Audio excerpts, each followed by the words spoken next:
Hello and welcome to the Origins of Islam. Today we are looking at the emergence of Al-Andalus, or Muslim Spain.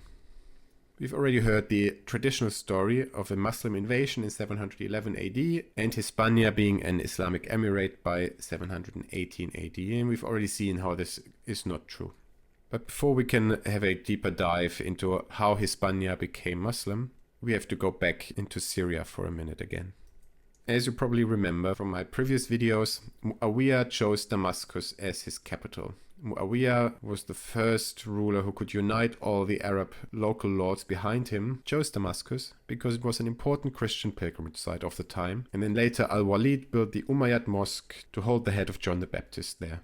What is really strange though is that Al-Hisham, who reigned from 724 to 743, chose Resafa as his capital, which he completely rebuilt in the Persian style. Now Resafa is a puzzling choice as it was a city in ruins. The only explanation Muslim historians can give is that Al-Hisham wanted to flee from the mosquitoes and swamps of the Euphrates. But of course that's a weak rationalization. He could have still just gone to Damascus, which was an established capital with lots of nice buildings, not much to do for him in terms of reconstructing the city. So why did he choose this desert town in the middle of nowhere, which was in ruins? To understand that, we have to go back in time a bit further, and what we'll see is that Resafa was previously known as Sergiopolis, named after Saint Sergius, a Christian Arab martyr. This was also a very important Christian pilgrimage site, particularly for Arabs. We've seen before that Arab rulers took their legitimacy to rule by protecting a sanctuary, whereas Muawiyah and his successors protected the sanctuary in Damascus. Al-Hisham chose the sanctuary in Resafa.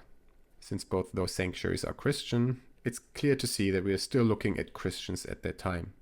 Anti-Trinitarian Christians, but certainly not Muslims. And Al-Hisham also got involved in the politics of the Church of Antioch, and he installed his friend Stephanos, who was a simple monk, as the metropolitan bishop. So again, all points towards Al-Hisham being a Christian. Al-Hisham's grandson was Abd al-Rahman, who grew up in a Christian monastery. Again, a strange place to grow up in if you're part of the Caliph's family, who is the representative of God and who stands for Islam like nobody else. Why would he send his kid to a monastery to grow up in? After Abd al-Rahman's father died, he joined his grandfather Al-Hisham in Resafa, where he got to appreciate all this Persian architecture which Al-Hisham has created there. Now, as you may know, Abd al-Rahman is the one who later became ruler in Spain. When the Abbasids disposed of the Umayyads, Abd al-Rahman could flee and made his way into Spain. There are legendary stories of how he fled into Spain. His mother was from a Berber tribe, so that's where he found refuge at first. And then from there he moved over into Spain. A lot of those stories seem legendary in nature, so it's difficult to say what is accurate and what isn't. But it seems clear that he ended up in Spain at some point, and he was successful in rallying the Spanish troops behind him and become ruler of Spain. Being influenced by his grandfather's work in Resafa, Abd al-Rahman brought Persian architecture with him. What we nowadays see as Moorish art really is Persian art, brought in by somebody who grew up in this Persian context. Rahman built the Mezquita in Cordoba, which is of course not oriented towards Mecca, because it was a church in the fashion of his home in Resafa. In 782, Elipandus becomes Archbishop of Toledo. Now he tries to unite the church under an adoptionist christology, so he was an anti-Trinitarian. So we can see this movement now growing in Spain, some 70 years after the Umayyads took over. However, Elipandus was ultimately unsuccessful. The clergy remained Catholic, but this gives us a first taste of this anti-Trinitarian current in Hispania. And it shows us that there was definitely adoptionist Christology prevalent at the time. In 839, Abd al-Rahman II convoked a Christian synod because of religious splintering. The main issue at the synod was a Christian heretical group called the Casians, and we still have the documents of that synod. We don't know what exactly those Casians believed or who they were. From the documents we have, it seems like they may have been some kind of Gnostic sect, and they definitely rejected the authority of the church. However, there is no mention of a new religion that was taking over Spain, even though that should have been the number one issue. If you're a Catholic bishop at a synod and there's a new religion taking over your country, that would be your main concern, not some Gnostic sect that is so insignificant that today we don't even know who they were or what they believed in. Now, some people may think that this may have to do with bishops being cowards and not daring to speak out against the new religion, because after all, it would have been the religion of the new rulers. But as we will see shortly, that is not the case at all. It was simply not a topic on their minds. They weren't aware of a new religion in their own country because there wasn't one. In 840, so 1 year after the synod, Bishop Alvar of Cordoba wrote a letter decrying that the people of Cordoba believed that Jesus was only a man, not the Son of God. So he was decrying an adoptionist Christology. And he wrote that they used the Gospel of Matthew to justify their beliefs, which tells us, of course, that we are dealing here with Christians, with sectarian Christians, with anti-Trinitarian Christians, but with Christians, because they're using the Gospel of Matthew, which is Christian scripture. They're not using the Quran, they're using the Gospel of Matthew.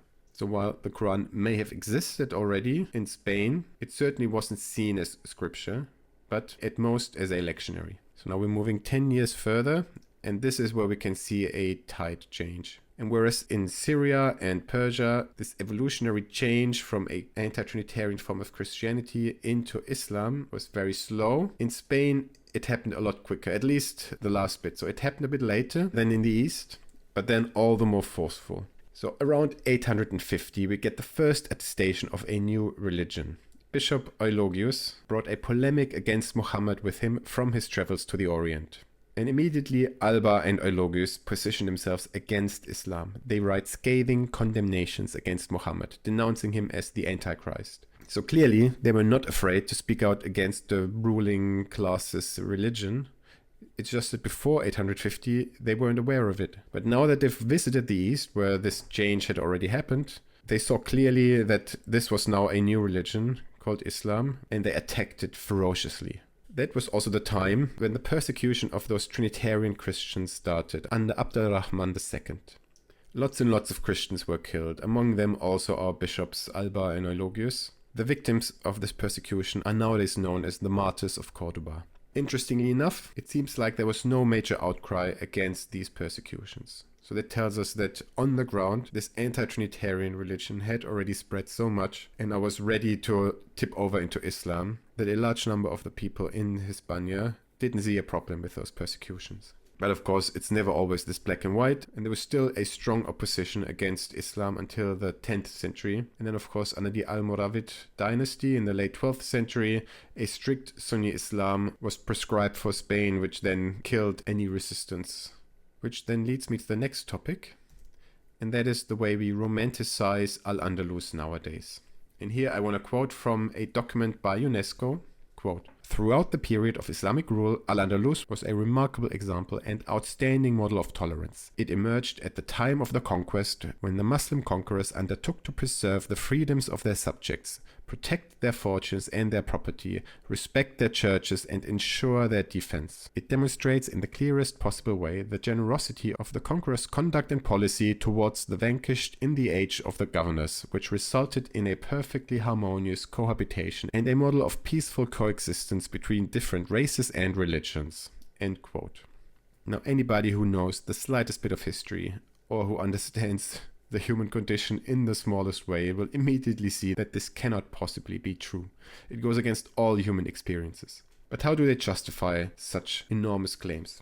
The same UNESCO document highlights Ibn Rushd, who in the West is known as Averroes, and Ibn Maymun, who is known as Maimonides, as prototypes of this Andalusian love for science and tolerance. And this is of course not just this UNESCO document. These two names are brought up again and again and again. So now let's look at them. So Averroes, he lived from 1126 to 1198. He was a physician, a jurist and philosopher, and he is often called the father of European rationalism. He's famous in the West mostly for his commentary on Aristotle.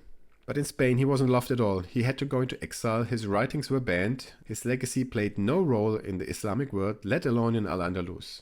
His work was preserved by Jewish and Christian scholars, not by Muslims. So he makes for a pretty bad key witness. What about Maimonides? He was a Jewish philosopher, astronomer and physician, one of the foremost rabbinical decisors and philosophers in Jewish history.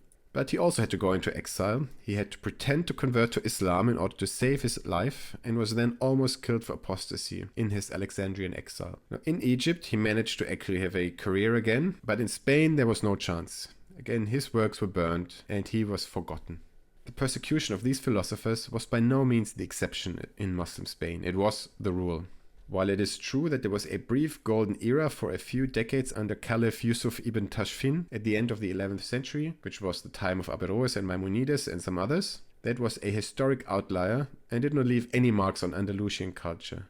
Now, Ignaz Goldziher wrote about this already in the 19th century. He distinguished between Eastern and Western Islam. In the East, the Abbasids were patrons of science and started a program to translate Greek scientific texts into Arabic. In Spain, philosophy was always seen as exotic at best and persecuted at worst. Quote, "We are entitled to state that it was the tendency of Eastern Islam in its religious and social institutions to allow the freedom of the mind to prevail beside tradition, whereas with the Spanish and Maghribi Arabs, the system of religious and social life excluded, at least theoretically, free thinking and allowed no constitutive element beside tradition to prevail or to exert effective influence." End quote. So in other words, this underlines again that science was a Persian enterprise, which was prevalent in the East, but not in the West. But we don't just have Ignaz Goldziher, we also have Al-Muqqadî, who lived from 1577 to 1632, and he was a historian of Al-Andalus. And he writes, quote, "Philosophy is a science hated in Spain, which can be studied only in secrecy, just as works on it can be kept only in secrecy. The Andalusians industriously and successfully pursue all the branches of science except natural philosophy and astronomy. Although these two disciplines were studiously patronized by the upper classes, the scholars did not dare to expose them overtly for fear of the multitude. Had anyone been reputed to deliver lectures on the philosophy or to study astronomy, the multitude would have instantly branded him indelibly as an infidel. He ran the risk of being beaten in the street and having his house set on fire. Perhaps the Sultan himself, in order to gain popular favor, would have condemned the poor philosopher to death or ordered his books on philosophy to be burned." End quote. And the reason for this hate of philosophy and astronomy was the prevalence of the rigid Maliki school of jurisprudence in Al-Andalus, which contains a fixation on tradition and law and has no room for free thought. Study of the books of jurisprudence was even more important than the study of the Quran or the Hadith. Which brings us to the end of my series on Spain. And what we've learned is that the conquest of Spain by Berbers and Arabs started out as a Visigoth civil war. The invaders were anti-Trinitarian Christians, and Spanish Christians don't mention a new religion for more than a century. Church sources only mention a rise in anti-Trinitarian beliefs. Anti-Trinitarian Christianity then tips over into Islam more suddenly than in the East. And lastly, Al-Andalus was not a free-thinking utopia, rather the opposite. In the upcoming videos, we will have a closer look at how interpolations found their way into the Quran, focusing in particular on Surah 33:40, which does mention the Prophet Muhammad. So until then, thank you very much for watching and see you next time.